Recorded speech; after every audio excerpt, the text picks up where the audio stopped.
Oxidation state is the apparent charge on an atom which it bear in a molecule or a compound.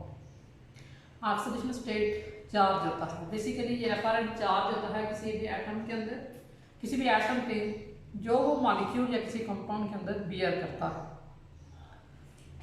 है। इन case of ionic compound, oxidation state of the element is decided on the basis of number of electron gain or loss. अगर ionic compound के अंदर element की oxidation state check करना हो या इसका decision लेना हो तो इसको हम नंबर ऑफ इलेक्ट्रॉन गेन और लॉस के बेस पे डिसाइड करेंगे। For example, NaCl is an ionic compound in which the sodium carry the positive oxidation state +1. Why? Because sodium lose electron. And how much electron? 1 electron. Sodium loose electron, जब electron lose होते हैं तो positive charge आता है। कितने electron sodium loose कर रहा है? 1, तो पॉजिटिव 1 चार्ज आ गया। And chlorine bear -1 charge. Why chlorine bear -1 charge? Because chlorine gain electron. Its oxidation state is -1 because chlorine gain electron. And how much gain electron? Only -1. That's why its charge is -1. तो ionic compound में oxidation state का decision लिया जाता है electron loss या gain की base पे, यानी अगर इलेक्ट्रॉन लॉस हो रहे हैं तो पॉजिटिव ऑक्सीडेशन स्टेट होगी और अगर इलेक्ट्रॉन गेन हो रहे हैं तो नेगेटिव ऑक्सीडेशन स्टेट होगी। कितने इलेक्ट्रॉन लॉस हो रहे हैं, कितने गेन हो रहे हैं, इतना ही 7 डिजिट भी आ जाएगा। Whereas in case of covalent compound, oxidation state is decided on the basis of difference in electronegativity of 2 atoms. Covalent compound के अंदर ऑक्सीडेशन स्टेट का डिसीजन लिया जाता है डिफरेंस ऑफ इलेक्ट्रोनेगेटिविटी से, यानी वो एलिमेंट जिसकी इलेक्ट्रोनेगेटिविटी ज़्यादा होगी उस पर नेगेटिव ऑक्सीडेशन स्टेट होगी, नेगेटिव चार्ज होगा, जबकि वो एलिमेंट जिसकी कंपैरेटिवली इलेक्ट्रोनेगेटिविटी कम होगी उस पर पॉजिटिव चार्ज आएगा, उसकी पॉजिटिव ऑक्सीडेशन स्टेट होगी। For example, SiCl4 is a covalent compound in which the silicon bear the positive oxidation state. It bear the partial positive charge +4 charge, whereas chlorine bear the -1 charge. One chlorine bear the -1 oxidation state and there are 4 chlorines. Why chlorine bear the negative oxidation state? Because chlorine has more electronegativity as compared to silicon. Chlorine की electronegativity silicon से ज़्यादा होती है। जब इसकी electronegativity ज़्यादा है तो कंपैरेटिवली ये इलेक्ट्रॉन को अपनी तरफ ज़्यादा अट्रैक्ट करेगा, इस पर नेगेटिव चार्ज आ जाएगा। एक क्लोरीन पे -1 चार्ज है तो 4 क्लोरीन पे ओवरऑल -4 चार्ज आ जाएगा। सिलिकॉन की इलेक्ट्रोनेगेटिविटी क्लोरीन से कम है, silicon is less electronegative as compared to chlorine, लिहाजा इस पे पार्शियल पॉजिटिव चार्ज आ जाएगा, इलेक्ट्रॉन की अट्रैक्शन इसकी तरफ कम रह जाएगी, कंपैरेटिवली इस पे पॉजिटिव चार्ज आ जाएगा और इसकी ऑक्सीजन स्टेट पॉजिटिव फॉर्म में शो की जाएगी। Oxidation state is related with group number. Oxidation state of any element is related with group number two which it belong in periodic table. Element की जो oxidation state है इसका directly या indirectly relationship अपने group number के साथ होता है जिससे ये पीरियोडिक टेबल में बिलोंग करता है। For example, first A group element have 1 oxidation state +1 oxidation state. First A group के जो एलिमेंट होते हैं इनके वैलेंस शेल में 1 इलेक्ट्रॉन है और 1 इलेक्ट्रॉन को लूज करते हैं, +1 की फॉर्म में आ जाते हैं, यही इनकी ऑक्सीडेशन स्टेट है। Similarly the element of group second A show the +2 oxidation state. Second A group के जो एलिमेंट हैं, सेकंड ए उनका ग्रुप सेकंड है, ग्रुप 2 है, उनके वैलेंस शेल में 2 इलेक्ट्रॉन हैं और 2 इलेक्ट्रॉन को लूज करते हैं, +2 चार्ज आता है, यही उनकी ऑक्सीडेशन स्टेट होगी +2। F2 उनकी ऑक्सीडेशन स्टेट है, यही उनका ग्रुप नंबर भी है। Similarly the elements of group 3 show the +3 oxidation state and the element of group 4 also show the 4 oxidation state which is relevant directly और indirectly with their group number. यानी first A से लेके 4th ए तक के जो element हैं उनकी oxidation state का डायरेक्टली या इनडायरेक्टली उनके ग्रुप नंबर के साथ ही रिलेशनशिप है। फर्स्ट ए ग्रुप के एलिमेंट की ऑक्सीडेशन स्टेट 1 होगी, सेकंड ए ग्रुप के एलिमेंट की ऑक्सीडेशन स्टेट 2 है, थर्ड ए ग्रुप के एलिमेंट की ऑक्सीडेशन स्टेट 3 है +3 एंड फोर्थ एलिमेंट की ऑक्सीडेशन स्टेट 4 है, मे बी पॉजिटिव 4 और नेगेटिव 4, क्योंकि वो इलेक्ट्रॉन लॉस भी कर सकते हैं, गेन भी कर सकते हैं।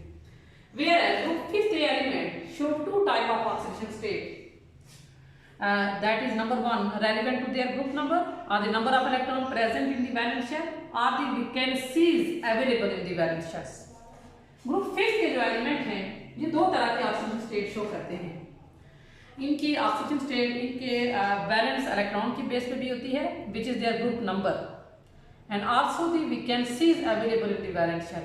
वैलेंस शेल में कितने इलेक्ट्रॉन मजीद एकोमोडेट करने की वैकेंसी है इस पे भी डिपेंड करते हैं. फॉर एग्जांपल, ग्रुप 5 के element have 5 electron in their outermost shell. अब उनका ग्रुप नंबर 5 है, उनके वैलेंस शेल में 5 इलेक्ट्रॉन हैं, और अगर वो पांचों के पांचों इलेक्ट्रॉन लूज कर रहे हैं तो स्पेस पे उनकी पॉजिटिव 5 ऑक्सीडेशन स्टेट भी हो सकती है.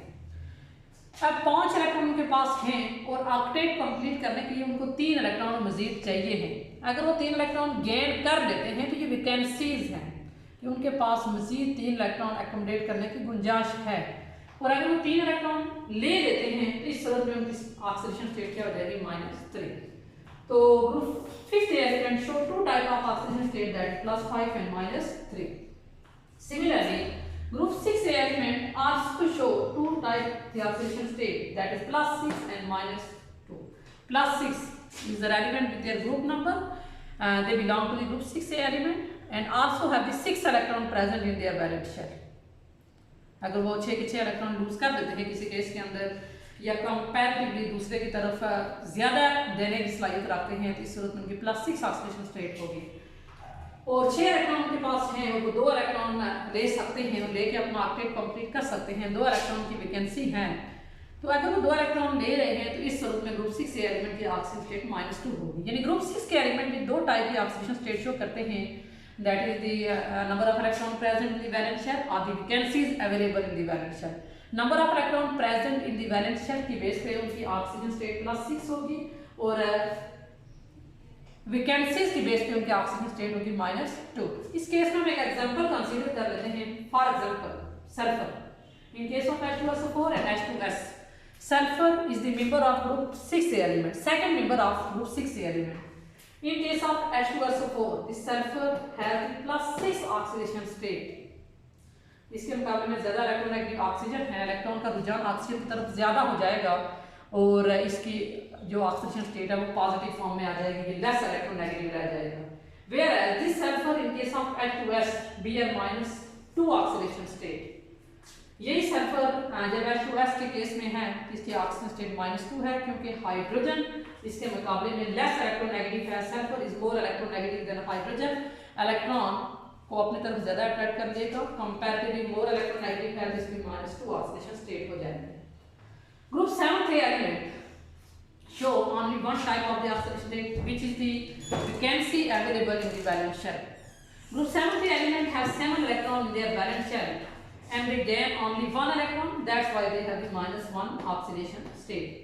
And group 8 element, their valence shell is completed, there are 8 electrons in their valence shell, and that's why they show the 0 oxidation state. They never gain or lost the electron. No electron gain करते हैं ना loss करते हैं, लिहाजा उनकी oxidation state भी 0 होती है. इस बेस पे ग्रुप 8 एलिमेंट को 0 group of the periodic table भी कहा जाता है. ये हमारे पास नॉर्मल एलिमेंट्स की बात हो रही थी ऑक्सीडेशन स्टेट के लिहाज से. उसके बाद जो सब ग्रुप बी के एलिमेंट्स हैं जिनको ट्रांजिशन एलिमेंट्स कहा जाता है, they also have the oxidation state relevant to their group number. जो ट्रांजिशन एलिमेंट्स हैं उनकी भी ऑक्सीडेशन स्टेट का डायरेक्टली या इनडायरेक्टली उनके ग्रुप नंबर के साथ ताल्लुक होता है. फॉर एग्जांपल, कॉपर की ऑक्सीजन स्टेट 1 है तो ये फर्स्ट बी से बिलोंग करता है. जिंक की ऑक्सीजन स्टेट 2 है, ये ग्रुप 2 बी से बिलोंग करता है. वेनेडियम ग्रुप 5 से बिलोंग करता है, इसकी स्टेट 5 है. क्रोमियम 6 से बिलोंग करता है, मैग्नीज 7 से and so on. But because of the greater number of electrons present in the valence shell, they show more than one oxidation state. They show the variable valency or oxidation states. जो transition elements हैं इनके पास electron की तादाद ज्यादा होती है. Valence shell में greater electron होने की वजह से ये more than one oxidation state भी शो करते हैं. नेक्स्ट हम स्टार्ट कर रहे हैं property number 6, that is electrical conductance. One of the important property of the metal is that they are the good conductor of electricity. They conduct the electricity in solid state. and this property is because of the relatively loose electron in their valence shell. Periodic table में जो metals हैं वो element जो metallic class से belong करते हैं उनमें से इलेक्ट्रिसिटी गुजर जाती है, करंट पास हो जाता है। और ये प्रॉपर्टी किस वजह से होती है कि उनके वैलेंस शेल में कंपैरेटिवली लूज इलेक्ट्रॉन पाए जाते हैं। For example first A group element, second A group elements, ये मेटल्स हैं और इनके वैलेंस शेल में रिलेटिवली लूज इलेक्ट्रॉन होते हैं and they are the good conductor of heat and electricity. ये गुड कंडक्टर है। अगर हम ट्रेंड देखें तो electrical conductivity in case of first A and second A group elements increases from top to bottom because atomic size going to increases.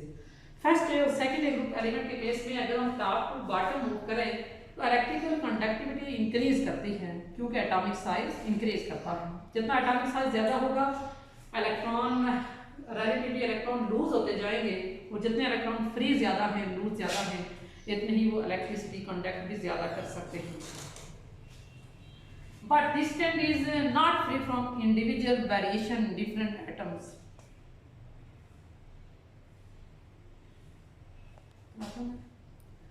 लेकिन ये जो trend है ये इंडिविजुअल वेरिएशन से आज़ाद नहीं है। मुख्तलिफ एटम्स के अंदर यानी उनका इनफरादी रवैया हो सकता है, वो ट्रेंड से हट के बिहेव कर सकते हैं। लेकिन ओवरऑल अगर देखा जाए तो electrical conductance top to bottom metals के केस में इंक्रीज करती है। On the other end the elements of group first B और second B that is coinage metal they have the extraordinary high value of electrical conductance. दूसरी तरफ जो coinage metal होते हैं that is copper, argentum and aurum, इनके पास भी valence shell में इलेक्ट्रॉन फ्री इलेक्ट्रॉन ज़्यादा होते हैं और इस वजह से इनकी इलेक्ट्रिकल कंडक्टेंस की एक्स्ट्रा ऑर्डिनरी हाई वैल्यूज होती हैं। Whereas the elements of the group 7 थे which are the non metals, they are the non-metals, they have the very low value of electrical conductance, that is they are considered the non-metal, they are considered as the non-metals। 7th group के जो elements हैं इनके पास loose electron नहीं है valence shell में, ये non metals हो गए हैं और इनकी इलेक्ट्रिकल कंडक्टेंस की वैल्यूज इतनी लो हो जाती हैं कि इनको नॉन मेटल, इनको इंसुलेटर या बैड कंडक्टर कंसीडर किया जाता है। On the other hand transition elements, in case of transition elements no general trend can be assigned to electrical conductance because of the large number of electron present in the valence shell. Transition element they also have the high values of electrical conductance, they are also the good metals। Transition elements good metals होते हैं, इनकी भी electrical conductance की value ज़्यादा होती हैं। लेकिन transition elements के केस में हम उनको कोई भी जनरल ट्रेंड असाइन नहीं कर सकते। क्यों? क्योंकि उनके पास इलेक्ट्रॉन की तादाद इतनी ज़्यादा होती है कि इलेक्ट्रिकल कंडक्टेंस की वैल्यूज अब्रप्टली चेंज होती हैं। The values of electrical conductance increases और changes so abruptly that no general trend can be assigned to the electrical conductance in case of transition series. Carbon in case of diamond is the bad conductor of electricity because all of its pole electron are tightly bonded with other atoms। Carbon जब diamond के case में है तो ये electricity का bad conductor होता है। Carbon के पास वैलेंस शेल में 4 इलेक्ट्रॉन है और डायमंड के केस में 4 के 4 इलेक्ट्रॉन टेट्राहेड्रली बाउंड होते हैं, कोई भी इलेक्ट्रॉन फ्री नहीं होता है। इलेक्ट्रिकल कंडक्टेंस को पॉसिबल बनाने के लिए इलेक्ट्रॉन का फ्री होना जरूरी है। डायमंड के केस में चारों इलेक्ट्रॉन बॉन्डेड फॉर्म में है और ये इलेक्ट्रिसिटी का बैड कंडक्टर है। Whereas carbon in case of graphite is the good conductor of electricity because out of the 4th electron, 1 electron is relatively free to conduct the electricity। Graphite के case में carbon के पास 4 electron में से 1 electron free form में होता है। हर carbon में 3 electron bond बना रहे होते हैं और 1 इलेक्ट्रॉन फ्री है। मिलियन और ट्रिलियन के हिसाब से ग्रेफाइट में कार्बन है तो हर कार्बन 1 इलेक्ट्रॉन फ्री करता जा रहा है और ये जो फ्री इलेक्ट्रॉन्स हैं ये ग्रेफाइट को इलेक्ट्रिसिटी का गुड कंडक्टर बना देते हैं। When we move from top to bottom in case of metals, atomic size increases, metallic vector increases, and the elements at the bottom of this group become purely metallic in nature. Let the member at the bottom of the group 4th element has purely metallic in nature and it is a good conductor of electricity। इसी group 4th element में carbon, silicon, germanium, tin और lead की तरफ अगर हम जाएं तो जो बॉटम पे जो मेंबर हैं इनका एटॉमिक साइज बढ़ गया है ये मेटालिक नेचर इनकी आना शुरू हो गई है, ये मेटल्स की कैटेगरी में आ रहे हैं और इनके पास रिलेटिवली लूज इलेक्ट्रॉन हैं, इस वजह से ये इलेक्ट्रिकल कंडक्टेंस की टेंडेंसी रखते हैं and their values of electrical conductance are comparable with their counterpart in group first A and second A। और इन एलिमेंट्स की टीन और लेड की इलेक्ट्रिकल कंडक्टेंस की वैल्यूज इतनी हाई हो गई हैं कि हम इन वैल्यूज को फर्स्ट ए और सेकंड ए ग्रुप के जो इनके काउंटर पार्ट हैं, यानी इसी सीरीज में जो पीछे एलिमेंट आ रहे हैं, उनके साथ कंपेयर कर सकते हैं। तो in short electrical conductance metals के केस में टॉप टू बॉटम इंक्रीज करती है।